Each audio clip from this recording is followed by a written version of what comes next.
¿Te has preguntado alguna vez qué significa realmente ser mexicano? Más allá de las definiciones simples, claro. Es una pregunta que todos nos hacemos en algún momento, ¿verdad? Sí, y por eso hoy vamos a hacer una inmersión profunda en este tema, usando la arqueología y la genética como nuestras guías, claro. Me encanta. Siempre es fascinante explorar la identidad a través de la ciencia y la historia. Exactamente. Y hablando de historia, ¿qué te parece si comenzamos con ese término tan común, mestizo? Sí, mestizo. Una palabra que se usa mucho para describir a la población mexicana como una mezcla de europeo e indígena. Correcto. Pero como veremos hoy, esa etiqueta puede ser un poco engañosa, demasiado simple para abarcar toda la complejidad de la identidad mexicana. Sin duda.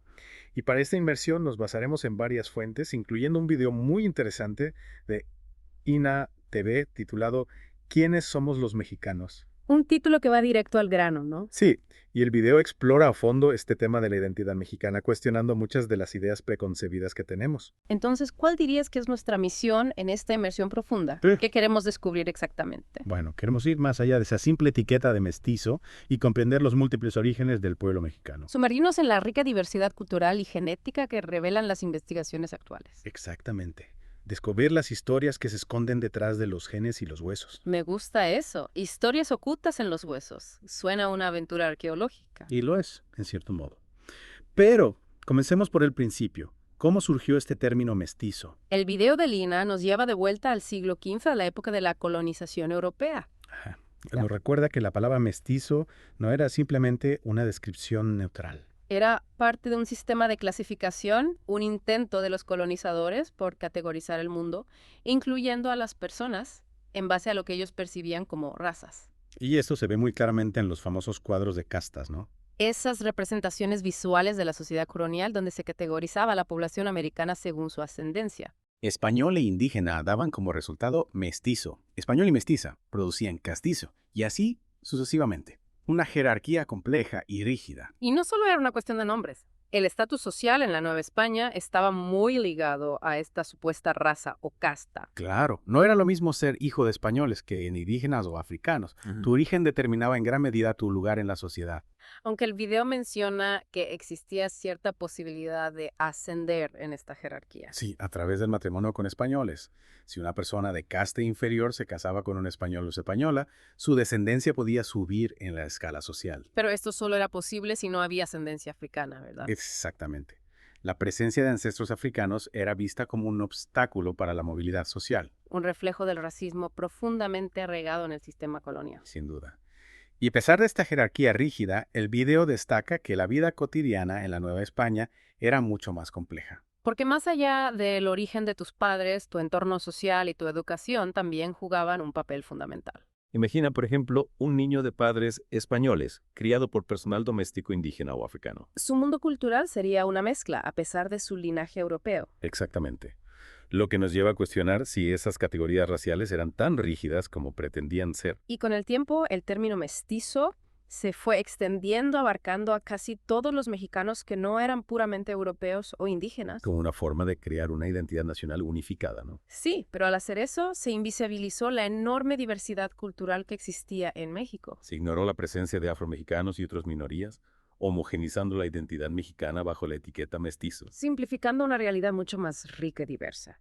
Y hablando de realidades, ¿qué sabemos sobre la demografía de la Nueva España? Bueno, el video advierte que las cifras precisas son escasas, especialmente para la época colonial, entre los siglos V y XVIII. Claro, tenemos que basarnos en estimaciones, en registros parroquiales, relatos de viajeros, archivos de barcos. Pero a pesar de estas limitaciones, podemos trazar un panorama general. Y lo que es realmente impactante es la magnitud de la población indígena antes de la llegada de los españoles. Se estima que había entre 5 y 10 millones de personas. Una cifra enorme. Y luego la colonización, con sus epidemias y violencia, tuvo un impacto devastador. Causó una disminución de aproximadamente el 80% de la población indígena. Una tragedia inmensa. Y en comparación, el número de europeos que llegaron a la Nueva España fue mucho menor. No más de 100.000 en el primer siglo y quizás entre 200.000 y 300.000 en los siglos posteriores. Y según algunas estimaciones, incluso llegaron más africanos esclavizados que europeos. Pero incluso sumando ambos grupos, seguían siendo una minoría en comparación con la población indígena que sobrevivió. Lo que nos lleva a una conclusión importante. La idea de una mezcla demográfica equilibrada que sustentaría la idea de una raza mestiza homogénea, simplemente no se sostiene. Exactamente. La realidad demográfica de la Nueva España era mucho más compleja. Con una mayoría indígena que persistió a pesar del impacto devastador de la colonización. Y aquí es donde el video introduce otro punto crucial: la construcción social y política de la categoría indio. ¿Cómo se llegó a agrupar a tantos pueblos distintos bajo una sola etiqueta? Bueno, los españoles agruparon una diversidad increíble de pueblos mesoamericanos y aridoamericanos bajo la categoría indios. Pueblos con más de 200 lenguas y orígenes genéticos distintos. Una simplificación brutal que borró las diferencias internas para enfatizar la distinción con los españoles. Y para justificar su posición subordinada en el sistema colonial. Exactamente. Fue una forma de homogenizar al otro, de crear una imagen monolítica del indígena para legitimar la dominación española. Y la situación de las personas de origen africano era aún más extrema, dada su condición mayoritaria de esclavizados. Sin duda, la jerarquía social impuesta por los colonizadores era clara y profundamente injusta. Pero, afortunadamente, la ciencia moderna ha desafiado estas ideas preconcebidas sobre la raza. Y la genética ha sido una herramienta fundamental en este proceso. A través del estudio del ADN, podemos determinar la ascendencia genética de las personas. Y lo que es fascinante es que el análisis genético de poblaciones de todo el mundo reveló algo fundamental.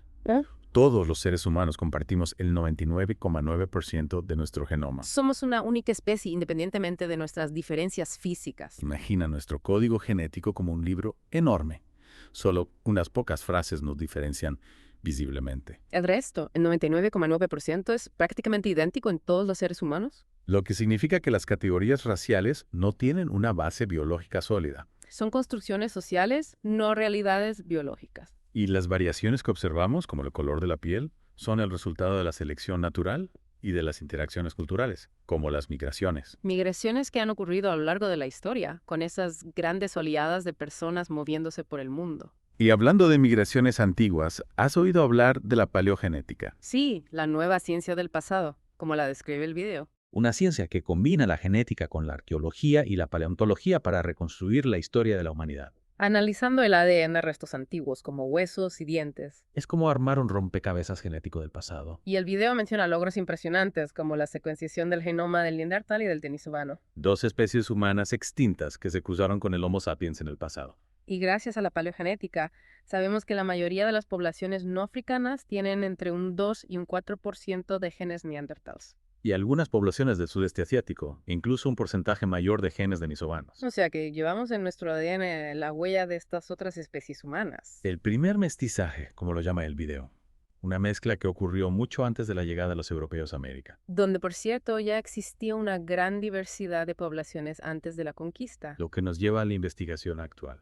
¿Conoces el proyecto de la doctora Cristina Valdiosera? El que recibió financiación de la Unión Europea en 2024, ¿verdad? Sí, ese mismo.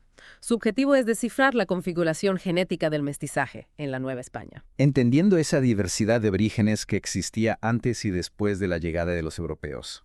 Y lo que me parece fascinante es que el proyecto no se limita a la genética. También utiliza la arqueología y la antropología para estudiar restos humanos. Para obtener información sobre su dieta, su trabajo, las enfermedades que padecieron, su vida social. Es como reconstruir la vida cotidiana de las personas del pasado a través de sus huesos y su ADN. Y el estudio abarcará desde el Imperio México hasta la época post-independencia, lo que nos permitirá trazar una línea temporal fascinante. Una línea temporal que nos mostrará cómo el mestizaje fue mucho más que un simple proceso biológico. Porque incluyó el estilo de vida, el estatus social, la cultura. Y aquí es donde la osteología, el estudio de los huesos, juega un papel fundamental. Porque a través de los huesos podemos ver marcas de salud, de estrés físico por el tipo de trabajo. Complementado la información genética con evidencia tangible de cómo vivieron estas personas. Un diálogo entre las ciencias y las humanidades para comprender mejor nuestro pasado. Y en última instancia, para entender quiénes somos hoy. Porque como dice el video,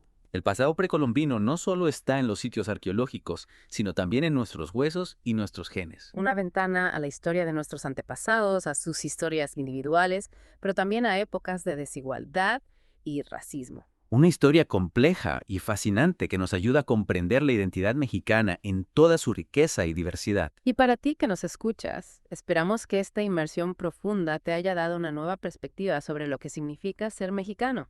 Que te haya mostrado que la identidad mexicana es el resultado de una mezcla continua y orígenes diversos, no de un único mestizaje fundacional. Y que te haya hecho cuestionar las etiquetas simples y abrazar la complejidad de nuestra historia. Porque al final, todos somos producto de una larga cadena de encuentros, migraciones y mezclas. Y ahora, una última pregunta para ti. Sabiendo que el concepto de una única raza mestiza es una construcción social, ¿cómo crees que esto impacta nuestra comprensión de la identidad mexicana contemporánea y las dinámicas sociales actuales? Es una pregunta para reflexionar sin duda. Una pregunta que nos invita a seguir explorando nuestra historia y nuestra identidad.